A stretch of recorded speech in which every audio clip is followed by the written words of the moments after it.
Nancy, sweetie, you'll be sitting over there with the little ones tonight.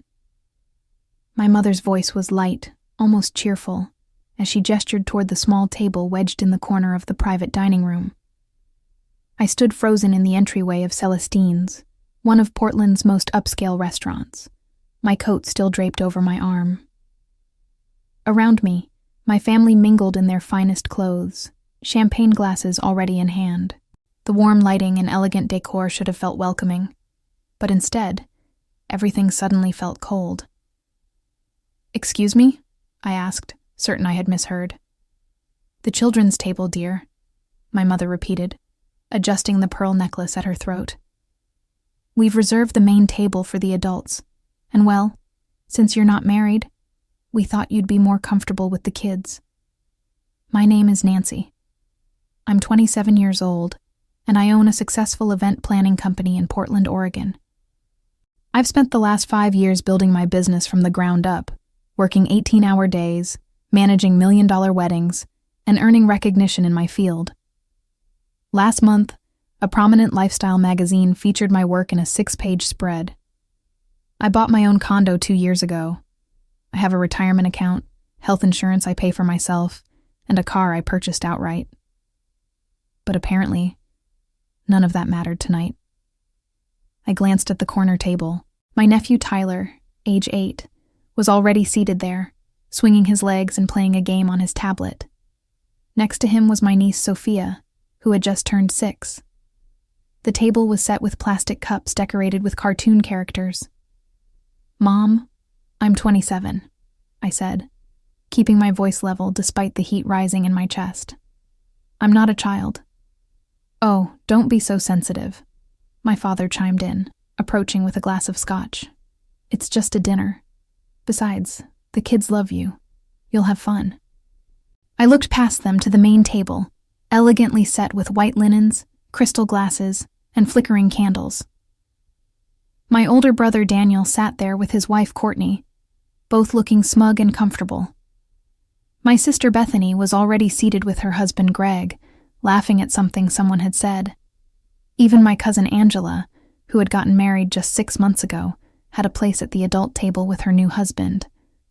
But not me. "This is ridiculous," I said quietly. "What was that?" my mother asked, her smile tightening. "Nothing." I forced myself to smile back. Where should I put my coat? As I walked toward the coat check, my phone buzzed in my purse. I pulled it out and saw a message from my business partner, Kelsey. "How's the family dinner? Hope they're finally treating you like the boss you are." I nearly laughed out loud at the irony. The hostess took my coat, and I made my way back to the private dining room. The children's table seemed to shrink with every step I took toward it. Tyler looked up from his tablet and grinned. "Aunt Nancy, are you sitting with us?" "Looks like it, buddy," I said, ruffling his hair as I slid into the child-sized chair. My knees nearly hit the underside of the table. From where I sat, I had a perfect view of the main table. Daniel was holding court, telling some story about a client at his accounting firm. Everyone laughed on cue. Bethany chimed in with an anecdote about her daughter's ballet recital. My mother beamed at them both, her face glowing with pride. I remembered that expression. She used to look at me that way, back when I was younger, before I chose a career path she didn't understand, before I prioritized my business over finding a husband. "Are you okay, Aunt Nancy?" Sophia asked, tugging on my sleeve. "You look sad." "I'm fine, sweetheart," I lied, turning my attention to her. "Tell me about school." As Sophia launched into a story about her teacher's pet hamster, I felt my phone buzz again. Another text from Kelsey. "P.S. The Thornton wedding contract came through. Biggest client yet. We should celebrate tomorrow." The Thornton wedding. 350 guests. A waterfront venue. A $250,000 budget. It was the kind of event that would cement my company's reputation for years to come. I had spent months courting that client, perfecting the proposal, negotiating every detail.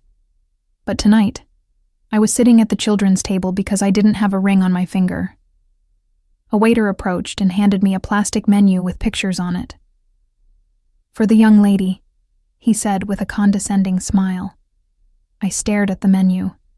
Chicken fingers, macaroni and cheese, a hot dog plate. At the adult table, they were being presented with leather-bound menus featuring filet mignon, pan-seared salmon, and herb-crusted lamb. Something inside me went very still. I looked around the table at my family, laughing and talking, not one of them glancing in my direction, not one of them thinking there was anything wrong with this picture. I had driven 2 hours to be here. I had rearranged client meetings. I had bought a new dress specifically for this dinner, and they had seated me with the children. I pulled out my phone and opened my messages. My fingers hovered over the keyboard for a moment before I typed. "Kelsey, change of plans. I'm going to need that celebration tonight after all. I'll explain later." Then I stood up, smoothed down my dress, and picked up my purse. "Where are you going?" Tyler asked. "I just need to make a phone call, buddy," I said softly. "I'll be right back." But I wouldn't be. I walked past the main table without looking at anyone and headed straight for the coat check. My hands were steady as I handed the attendant my ticket, but inside, my thoughts were racing. Years of moments like this crashed over me all at once, a tidal wave of memories I had pushed down and tried to forget. The coat check attendant returned with my jacket. "Leaving so soon?" she asked. "Change of plans," I said simply. As I slipped my arms into the sleeves, I thought about my college graduation. I had earned my degree in business administration with honors, despite working 2 jobs to pay for it. My parents had attended the ceremony, but they had spent most of the reception talking about Daniel's upcoming promotion at his firm. "At least one of our children chose a stable career," my father had said within my earshot. I thought about the day I signed the lease on my first office space. I had called my mother, so excited I could barely speak. "Mom, I did it. I found the perfect location for my company." Her response had been lukewarm at best. "That's nice, dear. When are you going to settle down and find a nice young man? You're not getting any younger." I was 24 at the time. I thought about last Christmas, when Bethany had announced she was pregnant with her second child. My mother had cried tears of joy and immediately started planning a baby shower. 2 weeks later, when I told them about landing my first 6-figure contract, my father had simply nodded and said, "That's good," before changing the subject to Daniel's new house. The pattern had always been there. I just hadn't wanted to see it clearly until tonight. I pulled out my phone and texted my mother. "Had to leave. Something came up with work. Sorry." I didn't wait for a response. I walked through the restaurant's main dining room, past couples enjoying romantic dinners and groups celebrating birthdays. Everyone looked so normal, so content. I wondered if any of them had families who dismissed their accomplishments because they didn't fit into a predetermined mold. The cool evening air hit my face as I stepped outside. Portland in October was beautiful, the trees just starting to turn gold and red. I had always loved this city, loved building my life here on my own terms. But standing there on the sidewalk, I felt suddenly exhausted by the constant battle to prove my worth to people who should have valued me unconditionally. My phone buzzed.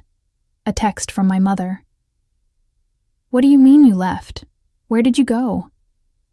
I ignored it and called Kelsey instead. "Hey, that was fast," she answered. "Are you done with dinner already?"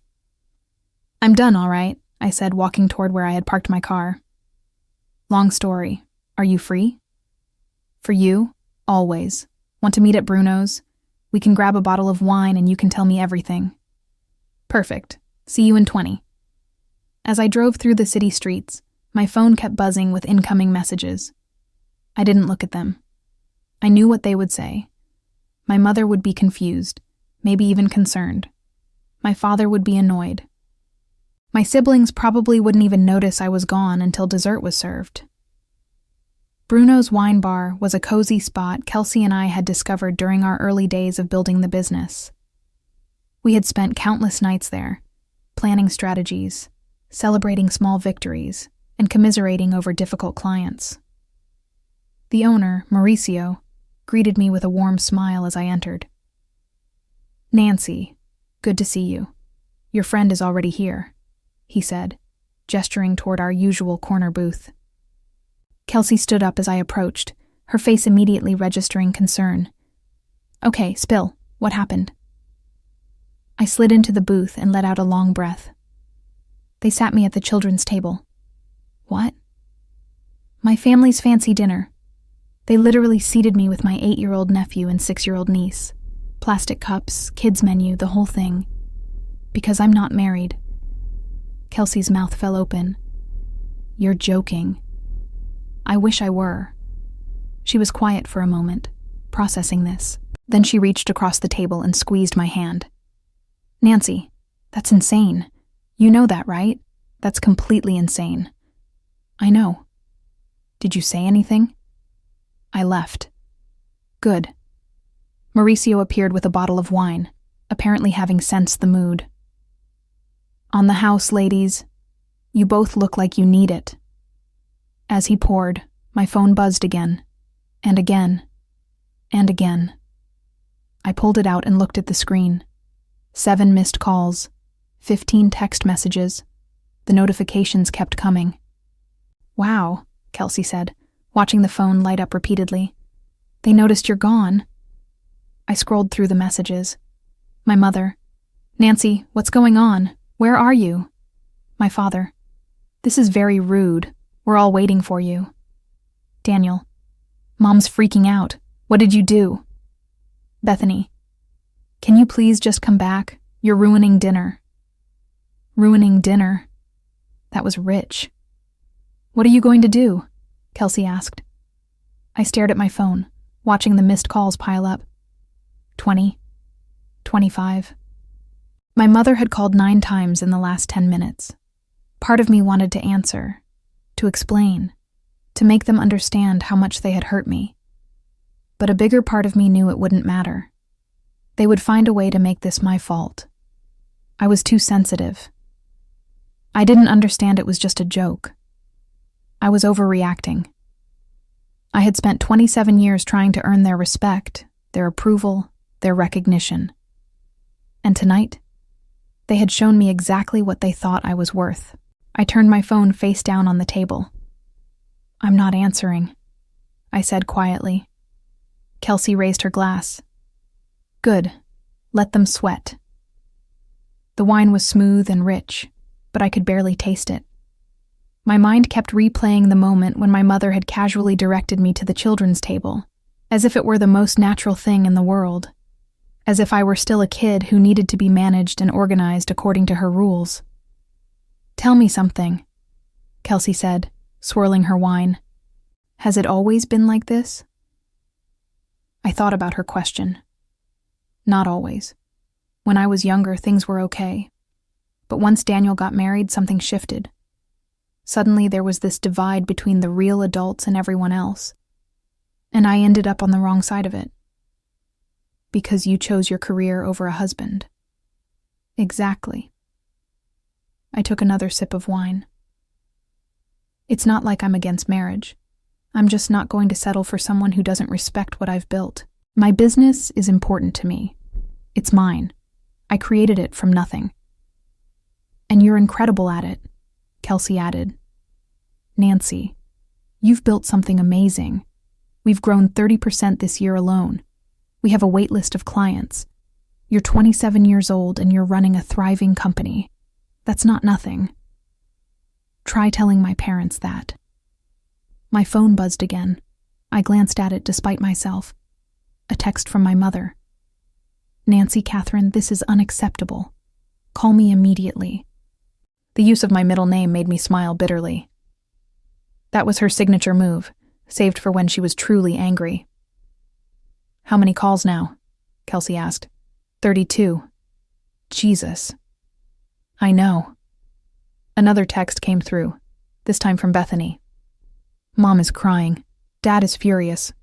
Are you seriously not coming back? I showed Kelsey the message. She read it and shook her head. They're trying to guilt you into coming back so they don't have to face the fact that they messed up. Pretty much. Are you going to go back? I looked at my phone, at the steady stream of notifications that wouldn't stop. Part of me felt guilty. I had been raised to be polite, to keep the peace, to not make waves. Walking out of that dinner went against every instinct my parents had instilled in me from childhood, but another part of me felt something I hadn't felt in a long time. Free. No, I said firmly. I'm not going back. Not tonight. And maybe not for a while. Kelsey smiled. Good. They need to understand that you're not going to accept being treated like that anymore. I just wonder how long I can hold out, I admitted. You know how my family is. They'll keep calling. They'll show up at my office. My mother will leave voicemails about how I've hurt her feelings. They'll find a way to make me the bad guy in all this. Let them try, Kelsey said. Nancy, you've spent years trying to prove yourself to them. When are you going to accept that it's their problem, not yours? Her words hit me harder than I expected. She was right. I had spent so much time trying to be enough for my parents, to make them see my success, to earn their pride. But what if that was impossible? What if nothing I did would ever be good enough because it didn't fit their narrow definition of success? My phone rang again. This time it was my father. 43 calls, I said, looking at the screen. That's commitment, Kelsey said dryly. Or panic. Probably both. I declined the call and opened my messages. There was a new one from Daniel. You're being incredibly selfish. This was supposed to be a nice family dinner and you've made it all about you. I read it aloud to Kelsey, who actually laughed. The irony. They make a whole seating arrangement about how you don't measure up, and somehow you're the selfish one. That's my family for you. Nancy, can I ask you something? Kelsey set down her glass and looked at me seriously. What would you tell a client if they were in this situation, if they came to you and said their family was treating them this way? I thought about it. I'd tell them they deserve better, that they shouldn't accept being disrespected no matter who it's coming from. Exactly. So why are you any different? She had a point. In my business, I advised clients all the time about setting boundaries, about knowing their worth, about not accepting less than they deserved. I helped people plan the most important days of their lives, making sure every detail reflected their value and vision. But somehow, when it came to my own family, I had accepted scraps. Not anymore. You're right, I said. I'm done. Done with what? Done accepting this. Done trying to prove myself to people who will never value what I've accomplished. Done shrinking myself to make them comfortable. Kelsey grinned. There she is. There's the Nancy I know. My phone buzzed again. Another call from my mother. I looked at it for a long moment, then made a decision. I turned the phone completely off. What are you doing? Kelsey asked. Taking a break, I said. From all of it. They can wait. How long are you going to make them wait? As long as it takes for them to understand that I'm not a child anymore, that I won't be treated like one, that my life and my choices have value, even if they don't understand them. Mauricio appeared at our table again. How's the wine, ladies? Perfect, I said, and I meant it. For the first time all evening, I felt like I could breathe. Another bottle? He asked with a knowing smile. Absolutely. As he walked away, Kelsey raised her glass. To standing up for yourself. To standing up for myself, I echoed. We clinked glasses, and I took a long drink, feeling the warmth spread through me. My phone sat dark and silent on the table, and I felt no urge to turn it back on. Let them wonder. Let them panic. Let them finally understand what it felt like to be dismissed and ignored. Tomorrow would bring its own challenges, but tonight, I was going to enjoy my freedom. I woke up the next morning with a slight headache and a sense of resolve I hadn't felt in years. Sunlight streamed through the windows of my condo, and for a moment, I just lay there, staring at the ceiling, replaying the previous night's events. My phone was still off. I had left it that way intentionally, needing the silence, needing the space. But I knew I couldn't avoid reality forever. Eventually, I would have to turn it back on and face whatever storm was waiting. I made coffee, strong and black, and sat at my kitchen counter with my laptop. Work had always been my refuge, and today was no exception. I pulled up the Thornton wedding file and lost myself in the details. Color schemes, vendor contracts, timeline adjustments. This was something I understood, something I was good at, something that didn't require me to shrink or apologize for who I was. Around 10 in the morning, I finally turned my phone back on. The notifications exploded across my screen like fireworks. 73 missed calls, 119 text messages, 15 voicemails. My battery had died at some point during the night, which meant these had accumulated over hours. I scrolled through them, my coffee growing cold beside me. My mother. Nancy, I don't understand what's happening. Please call me. I'm worried sick. My father. This behavior is unacceptable. You owe your mother an apology. Daniel. Way to ruin dinner for everyone. Real mature. Bethany. I can't believe you just left like that. Mom cried all night. And then, buried in the middle of all the anger and guilt tripping, there was one message that made me pause. It was from my Aunt Helen, my mother's sister, sent around midnight. Nancy, I heard what happened at dinner. I just want you to know that I understand why you left. Your mother called me upset, but when she told me about the seating arrangement, I told her she was wrong. You're a grown woman with a successful career. You didn't deserve that. Call me if you need to talk. I stared at that message for a long time. Aunt Helen had always been different from the rest of my family. More independent, less concerned with appearances. She had never married, had built a career as a freelance photographer, and had traveled the world on her own terms. My mother often spoke about her with a mixture of admiration and pity, as if Helen's life was somehow incomplete without a husband and children. I saved her message and kept scrolling. More of the same from everyone else. Accusation, guilt, anger. No one seemed to understand why I had left. Or maybe they did understand, and they just didn't care. Then I saw the most recent message, sent just 20 minutes ago. It was from my mother, and the tone had shifted. Nancy, your father and I have been discussing the situation. We think you may have overreacted, but we're willing to overlook it if you apologize. We're having Sunday brunch at the house this weekend. Your siblings will be there. We expect you to come and make things right with the family. I read it 3 times, feeling my jaw clench tighter with each reading. They expected me to apologize. They thought I had overreacted. They were willing to overlook it, as if they were doing me some grand favor. I set my phone down carefully, afraid that if I held it any longer, I might throw it across the room. My laptop dinged with an incoming video call. It was Kelsey. "Morning," she said when I answered. "How are you feeling?" "Like I'm living in an alternate reality," I said. "Did you know my family expects me to apologize to them?" "What?" I turned my phone around to show her the message. Kelsey's face went through several expressions as she read it. Disbelief, anger, and finally, something that looked like determination. "You're not actually considering it, are you?" she asked. "No, absolutely not. But I need to figure out how to respond." "Easy. You don't." "Kelsey, Nancy, I'm serious. You've spent your whole life responding to their demands, jumping when they said jump, trying to earn approval that they'll never give you. What if you just stopped? Stopped responding?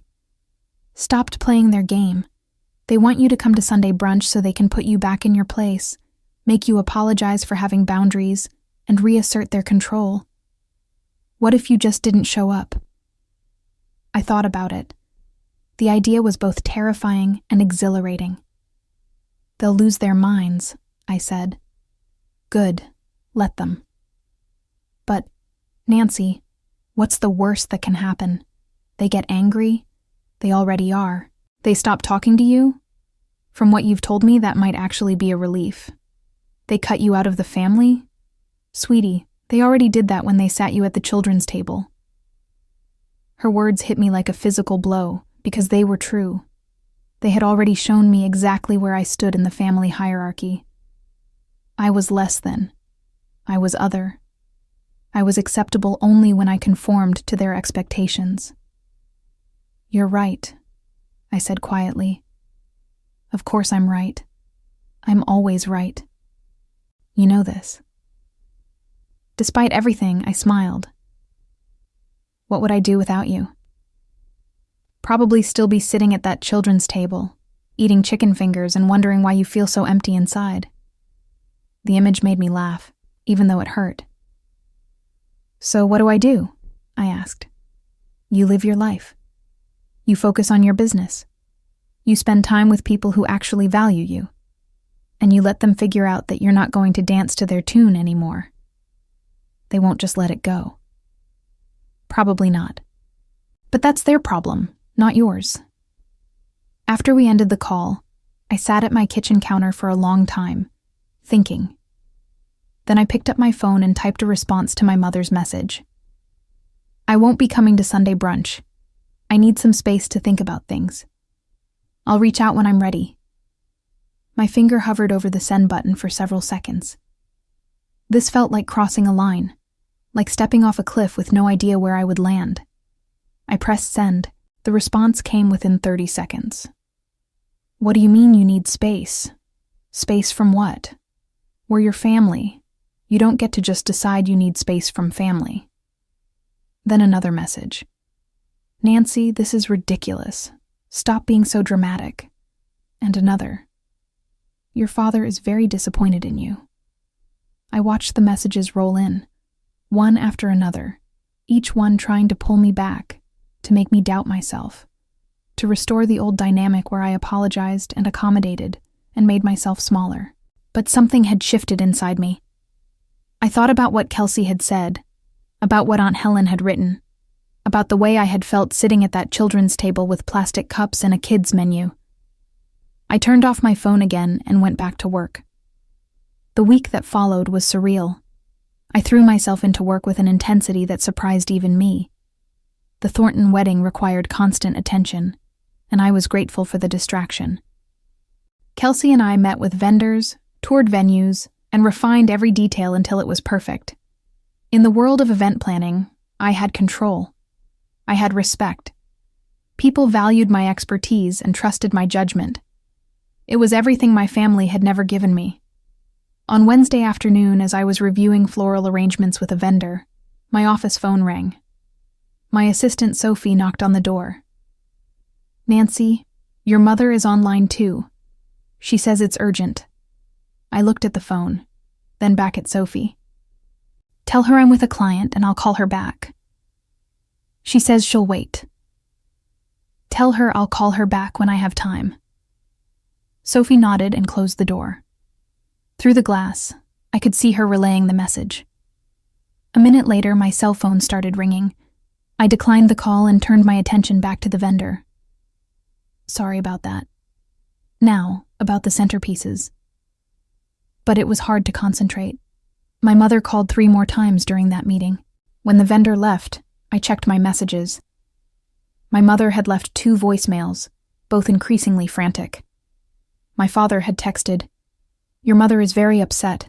This has gone on long enough. Call her back. Daniel had sent a message too.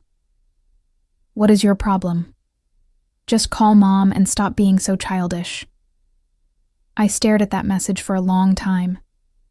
Childish. They still saw me as a child, even as I ran a successful business, even as I managed projects worth hundreds of thousands of dollars, even as I employed 5 people and had built something significant from nothing. My phone rang again. This time it was Aunt Helen. I answered. Hey. Nancy, hi. I hope I'm not catching you at a bad time. Not at all. How are you? I'm fine, but I wanted to check in on you. Your mother called me last night. She's very worked up. I can imagine. She told me you refused to come to Sunday brunch, that you're not returning her calls. I waited for the lecture, the gentle scolding about family obligations and keeping the peace. Instead, Helen said, "Good for you." I nearly dropped my phone. What? Good for you, she repeated. Nancy, I've watched your mother treat you like you're less than your whole life. It was wrong when you were younger, and it's wrong now. What she did at that dinner was inexcusable. She doesn't see it that way. Of course she doesn't. Your mother has very specific ideas about how life should look, and anything that doesn't fit that picture makes her uncomfortable. But that's her issue, not yours. I felt tears prick my eyes. Thank you for saying that. I'm saying it because it's true. Listen, I know your mother is my sister and I love her, but that doesn't mean I agree with how she's treated you. You've built an incredible life for yourself. You should be proud. I am proud. I just wish they could see it. They might, eventually, or they might not. But you can't keep sacrificing yourself hoping they'll change. After we hung up, I sat in my office for a while, just breathing. Aunt Helen's words had cracked something open inside me, something I had kept locked away for years. The realization that maybe, just maybe, the problem wasn't me. That evening, as I was leaving the office, Sophie stopped me. Nancy, before you go, your mother called again, 4 times actually, and your father called twice. They both said it was extremely important. Did they say what it was about? Your mother said she needs to speak with you about a family emergency. My stomach dropped. Did she say what kind of emergency? No, just that it was urgent and you needed to call immediately. I pulled out my phone with shaking hands. A family emergency. What if something had happened to someone? What if my father was sick? What if Bethany or Daniel had been in an accident? I dialed my mother's number. She answered on the first ring. Nancy, finally. I've been trying to reach you for hours. Sophie said there was a family emergency. What happened?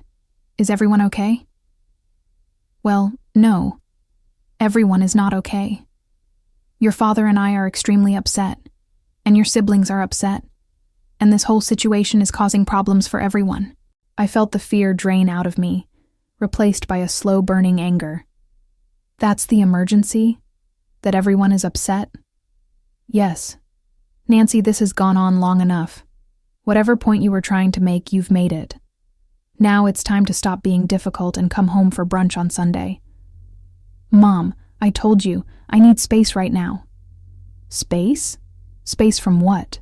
We're your family. And frankly, I think you're being incredibly selfish. Do you know how embarrassing this is?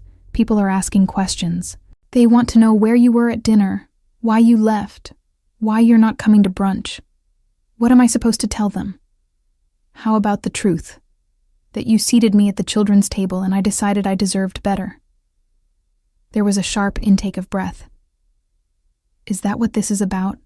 That silly seating arrangement? Nancy, you're being ridiculous. It wasn't personal. Mom, you gave me a kid's menu with chicken fingers on it. You made me sit with an 8-year-old and a 6-year-old while every other adult in the family sat at the main table. How is that not personal? You're blowing this completely out of proportion. It was just a practical decision. The table could only fit so many people, and since you're not married, we thought that I was less of an adult than everyone else. That's not what I said, but it's what you meant. My mother's voice turned cold. I don't appreciate your tone.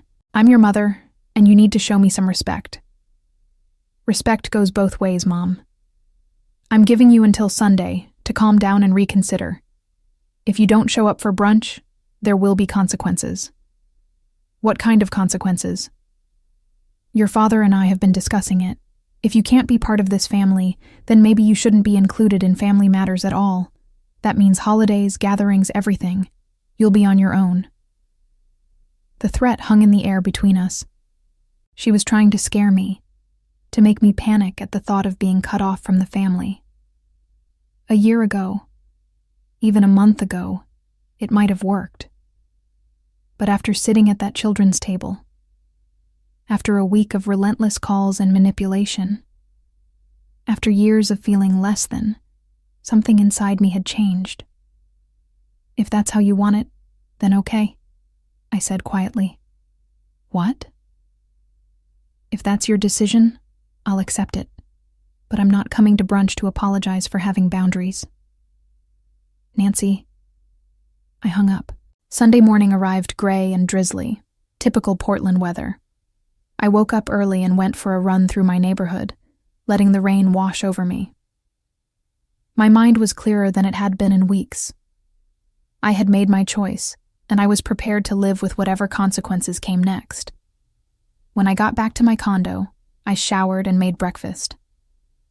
I was just sitting down with coffee and toast when my phone rang. It was Kelsey. Hey, aren't you supposed to be at brunch right now? She asked. Nope. I'm at home, watching the rain and feeling surprisingly peaceful. You didn't go? I didn't go. And how do you feel about that? Honestly, good. Really good. That's my girl. Listen, I know today might be tough, so I wanted to let you know I'm here if you need anything. We could grab lunch later, or I could come over with wine and trashy movies. Thanks, Kels. I'll let you know. After we hung up, I settled onto my couch with my laptop to do some work. But I found it hard to concentrate. I kept wondering what was happening at my parents' house. Were they sitting around the brunch table right now, talking about me? Were my siblings there, shaking their heads at my absence? Was my mother playing the victim, telling everyone how terrible I was being? Around noon, my phone started ringing. First Daniel, then Bethany, then my father. I let them all go to voicemail. Then my mother called, and called again, and again. I turned my phone to silent and set it face down on the coffee table. 2 hours later, I heard a knock at my door. I looked through the peephole and my stomach sank. My mother stood in the hallway, her face tight with anger. Behind her was my father, looking stern and uncomfortable. I took a deep breath and opened the door. Hi, Mom. Dad. We need to talk, my mother said, pushing past me into the condo. My father followed, closing the door behind him. You could have called first, I said. I did call, many times. You didn't answer. I was taking some space like I said I needed. This has gone far enough, Nancy. My father's voice was hard. You're acting like a spoiled child. The irony of him calling me a child wasn't lost on me. I'm acting like someone who has boundaries, I said calmly. There's a difference. Boundaries? My mother laughed, but there was no humor in it. Is that what you call disrespecting your family? Humiliating us in front of everyone? I disrespected you? Mom, you sat me at the children's table. Oh, for heaven's sake, we're back to that. It was just a seating arrangement. It was a message, a very clear message that you don't see me as an equal to my siblings. That's not true. Isn't it? When was the last time you asked about my business? When was the last time you celebrated one of my achievements the way you celebrate everything Daniel and Bethany do? My mother's face flushed. We're very proud of you. No, you're not. You're confused by me. You're embarrassed that I'm not married. You wish I had chosen a different path, a more traditional path like Bethany did. But I didn't, and that doesn't make my life less valuable. We never said your life was less valuable. You didn't have to say it. You showed it. You've been showing it for years. But I was too busy trying to earn your approval to see it clearly. My father stepped forward. Nancy, you're blowing this out of proportion. All we did was make a practical decision about seating, and you've turned it into this huge drama. A practical decision? Dad, every other adult in the family sat at the main table. Every single one. The only person who didn't was me. And the reason given was that I'm not married. Well, you're not. And that makes me less of an adult? He shifted uncomfortably. That's not what I'm saying. Then what are you saying? Neither of them answered. I took a deep breath. Look, I love you both. But I can't keep doing this. I can't keep shrinking myself to fit into the box you want to put me in. I've built a good life. I have a successful business that I'm proud of. I have friends who respect me and support me, and I need family who can do the same. We do respect you, my mother said, but her voice lacked conviction. No, you don't. If you respected me, you would have seated me at the adult table. If you respected me, you wouldn't have expected me to apologize for leaving a situation that was humiliating. If you respected me, you would understand why I need space right now. So, what are you saying? My father asked. That you're done with us? I'm saying I need time to figure out what a healthy relationship with you looks like. And that might mean not seeing you for a while. My mother's eyes filled with tears. You can't mean that. I do mean it. I've spent my whole life trying to be enough for you, and I'm tired. I'm tired of feeling like I'm failing just by being who I am. This is ridiculous, my father said. You're our daughter. You don't just get to cut us off. I'm not cutting you off. I'm setting a boundary. There's a difference. It doesn't feel different from where we're standing, my mother said. I know, and I'm sorry that it hurts. But I have to do what's best for me. They stood there for a moment, and I could see them struggling with what to say. Finally, my mother spoke, her voice trembling. If this is really what you want, then fine. But don't expect us to come crawling back when you change your mind. I don't expect anything, I said quietly. That's the whole point. They left without another word. I watched through the window as they got into their car and drove away. Then I sat down on my couch and let myself cry. It wasn't tears of regret or uncertainty. It was grief for the family I had wanted but never had, mixed with relief that I had finally stopped pretending. My phone buzzed with a text. It was from Aunt Helen. Your mother just called me, very upset. I told her she needed to respect your boundaries. I'm proud of you, Nancy. This took courage. I typed back. Thank you. That means more than you know. Another text came in, this time from Kelsey. Still up for that lunch? I have a feeling you might need it. I smiled through my tears. Yes. Give me an hour? Take your time.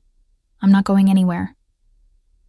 I set down my phone and looked around my condo, at the life I had built for myself. It wasn't the life my parents had wanted for me, but it was mine. And for the first time in a long time, that felt like enough. 3 weeks passed in relative peace. I threw myself into work with renewed energy, and the Thornton wedding was shaping up to be the event of the season. Kelsey and I met with the bride and groom several times, refining details, adjusting timelines, and ensuring everything would be perfect. During those weeks, my family continued their attempts to contact me, but with decreasing frequency. The calls went from daily to every few days, and then to once a week. The messages shifted from angry to confused, to something that almost resembled concern, though it was hard to tell if they were concerned about me, or about how my absence reflected on them. I didn't respond to any of it. Aunt Helen checked in regularly, offering support and updates on family drama. Apparently, my absence had created quite a stir. My mother told people I was busy with work. My siblings told their friends I was going through a phase. No one seemed willing to admit the real reason I had stopped coming around. One Thursday afternoon, I was in the office reviewing contracts when Sophie knocked on my door. "Nancy, there's someone here to see you. She doesn't have an appointment, but she says it's important." "Who is it?" She said her name is Courtney. My brother Daniel's wife. I hadn't heard from her directly since the dinner incident. I considered telling Sophie I was busy, but curiosity got the better of me. "Send her in." Courtney entered looking uncomfortable, clutching her purse like a shield. She was dressed impeccably as always, her blonde hair perfectly styled, but there was something off about her expression. "Nancy, thank you for seeing me," she said, sitting down without being invited. "What can I do for you, Courtney?" She fidgeted with her purse strap. "I wanted to talk to you about what happened at the dinner." "Okay. Look, I know you and your family have been having issues, and Daniel tells me you're being difficult, but I wanted to hear your side of things." I leaned back in my chair. "You want to hear my side?" "Yes, because honestly, the way your mother tells it, you just got upset over nothing and stormed out. But I've known you for 5 years, Nancy, and that doesn't sound like you." I studied her carefully. "What does Daniel say about it?" "He says you're being dramatic and childish, that you're punishing everyone because of a silly seating arrangement." "And what do you think?" Courtney was quiet for a moment. Then she said, "I think you got seated at the children's table while the rest of us sat with the adults, and I think that was messed up." I raised my eyebrows. "You noticed?" "Of course I noticed. I thought it was weird, but your mother insisted that was how she wanted it. She said something about you being more comfortable with the kids since you're single." Courtney paused. "Nancy, I didn't say anything at the time, and I should have. That's part of why I'm here. I wanted to apologize." "You're apologizing?" "Yeah. I should have stood up for you. I should have said something. But I didn't, and I feel terrible about it." I wasn't sure what to say. Of all the people I expected to receive an apology from, Courtney had not been on the list. "Thank you," I finally said. "I appreciate that." "Your mother has been calling me," Courtney continued. "She wants me to convince you to come to Thanksgiving. She says if you don't come, it will ruin the holiday for everyone. Thanksgiving is 2 months away." "I know. But she's already planning and panicking. She wants everything to be perfect, and your absence is throwing off her plans. Let me guess. She wants you to talk me into coming back so she doesn't have to admit she was wrong." Courtney smiled sadly. "Pretty much. But Nancy, I'm not here to convince you of anything. I'm here because I think you deserve to know what's really going on." "What do you mean?" "Your mother has been calling everyone, family, friends, distant relatives, even people from her church. She's telling them this whole story about how you've abandoned the family, how you're being selfish and hurtful. She's painting herself as the victim." I felt a familiar anger stirring. Of course she is. But here's the thing. Not everyone is buying it. My own mother asked me what really happened, and when I told her about the children's table, she was horrified. She said your mother was out of line. "Really?" "Yeah, and I've heard similar things from other people. Your mother thinks she has everyone on her side, but she doesn't. People are starting to ask questions." This was interesting. I had assumed my family would close ranks, present a united front, and make me out to be the problem. The idea that some people were actually questioning the narrative gave me a small sense of validation. "Why are you telling me this?" I asked. "Because you deserve to know the truth, and because I think what your mother did was wrong. You're not the problem here, Nancy. You've never been the problem." After Courtney left, I sat in my office for a long time thinking. My mother's attempts to control the narrative didn't surprise me, but the fact that it wasn't working completely did. Maybe people weren't as blind as I thought. Maybe some of them could see through the performance. My phone buzzed with a text from Kelsey. The Thornton bride just called. She wants to add another 50 guests. Can we make it work? I smiled and texted back. Absolutely. Let's schedule a meeting. Work. This was something I understood, something I could control. And right now, that felt like exactly what I needed. The Thornton wedding arrived on a perfect October evening. The venue, a historic mansion overlooking the Willamette River, was transformed into something magical. String lights hung from every tree, candles flickered on tables draped in silk, and flowers cascaded from every surface. It was the culmination of months of planning, and as I walked through the space doing final checks, I felt a deep sense of pride. This was what I was good at. This was what I had built. The ceremony went off without a hitch. The bride looked radiant, the groom cried happy tears, and their 350 guests witnessed a moment of pure joy. During the reception, as I coordinated with the catering staff and ensured the timeline stayed on track, I noticed several guests approaching me. "Are you Nancy?" one woman asked. "The wedding planner?" "Yes, that's me." "This is absolutely stunning. Do you have a card?" "My daughter is getting engaged next month and we want the best." By the end of the night, I had handed out 27 business cards and scheduled 6 consultations. Kelsey was beaming as we packed up our supplies. "Nancy, this was incredible. The bride's mother told me this was the best wedding she'd ever attended. We're going to be booked solid for the next year." "We did good work," I said, exhausted but happy. "We did great work. And you did it while dealing with all that family drama. I'm impressed." As I drove home that night, I felt content in a way I hadn't felt in years. My life was mine. My success was mine. And I didn't need anyone's validation to know my worth. The next morning, I woke to my phone ringing. It was an unknown number, which I normally wouldn't answer, but something made me pick up. "Hello? Nancy? It's Caroline Thornton." The bride. My heart skipped. "Caroline, hi. Is everything okay?" "Everything is perfect. More than perfect. Nancy, I just wanted to call and thank you personally. Last night was like a dream. You made everything so beautiful and so seamless. It was exactly what we hoped for. I'm so glad. It was an honor to be part of your day. I've already told everyone I know about you. In fact, I'm having brunch with some friends this morning, and they're all asking for your information. I hope you don't mind." "Mind? Not at all. Thank you, Caroline." After we hung up, I lay in bed smiling. This was the reward. Not just the money or the bookings, but knowing I had created something meaningful, something that brought joy to people's lives. My phone buzzed with a text. It was from a number I didn't recognize. "Hi, Nancy.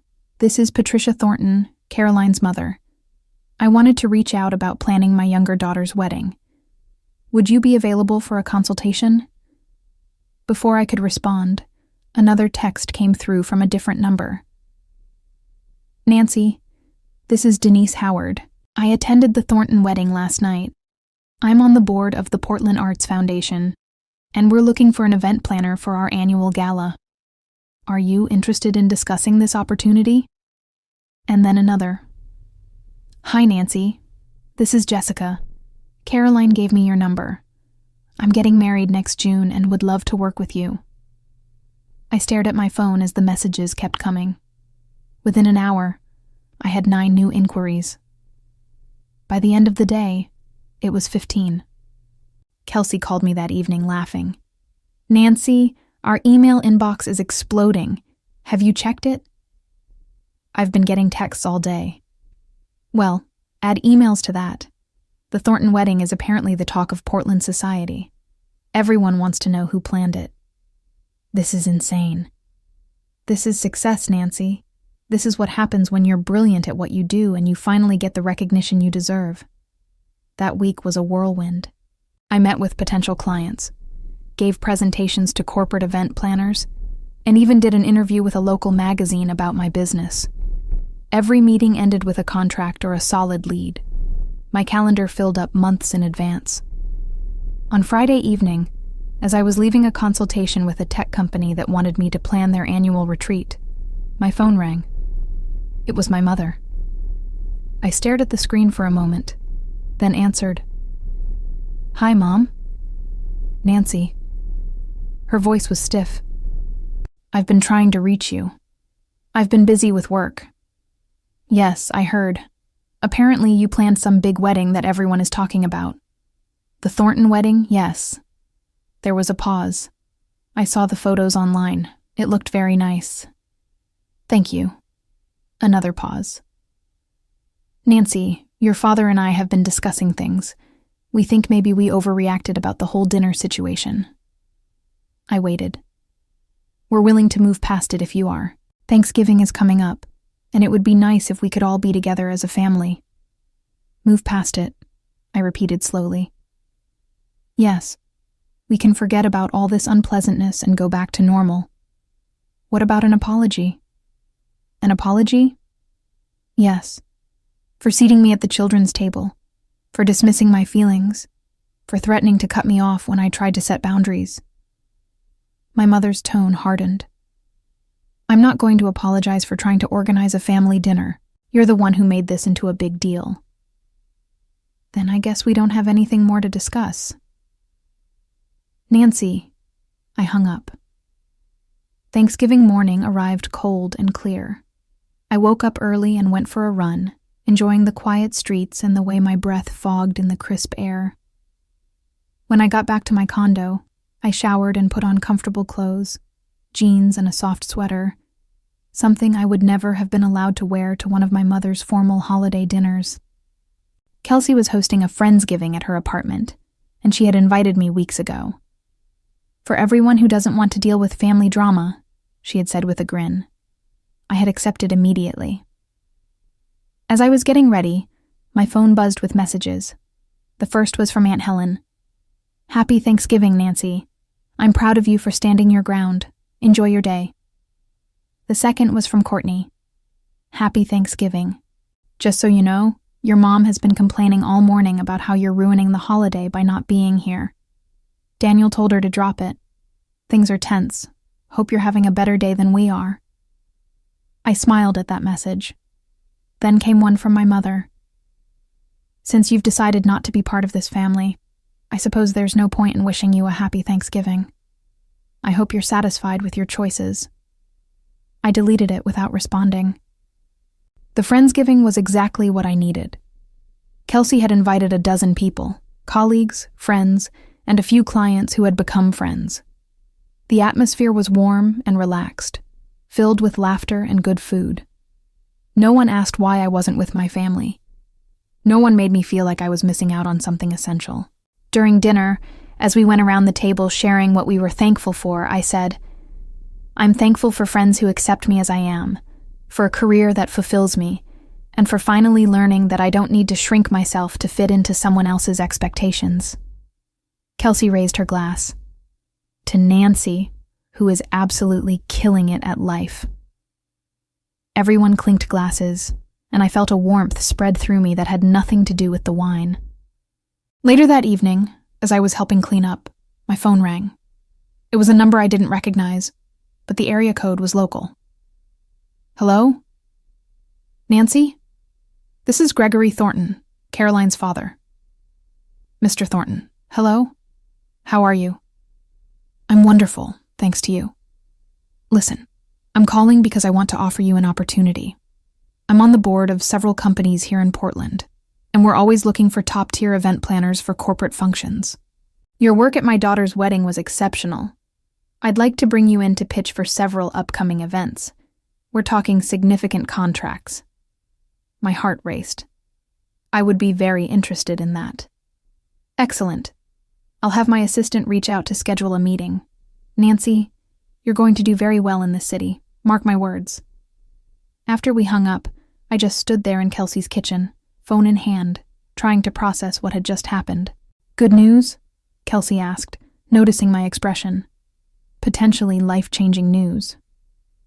"Tell me." I explained about Gregory Thornton's call. Kelsey squealed and hugged me. "Nancy, this is huge. Corporate events are where the real money is. I know. Your family has no idea what they're missing out on, do they? Not a clue. The next few weeks were transformative. I met with Gregory Thornton and his associates, presented proposals, and landed 3 major corporate contracts. My business grew exponentially. I hired 2 more employees and started looking for a larger office space. One December afternoon, as I was reviewing contracts in my new office, Sophie knocked on the door. Nancy, your mother is here. Should I send her in? My mother. Here. I took a breath. Yes, send her in. My mother entered, looking around at the expanded space, the new furniture, the large windows overlooking downtown Portland. Her expression was hard to read. This is quite an upgrade, she said. Business has been good. So I've heard. She sat down without being invited. Nancy, I wanted to talk to you about Christmas. I'm not coming to Christmas, Mom. I figured as much, but I wanted you to know that your absence is affecting the whole family.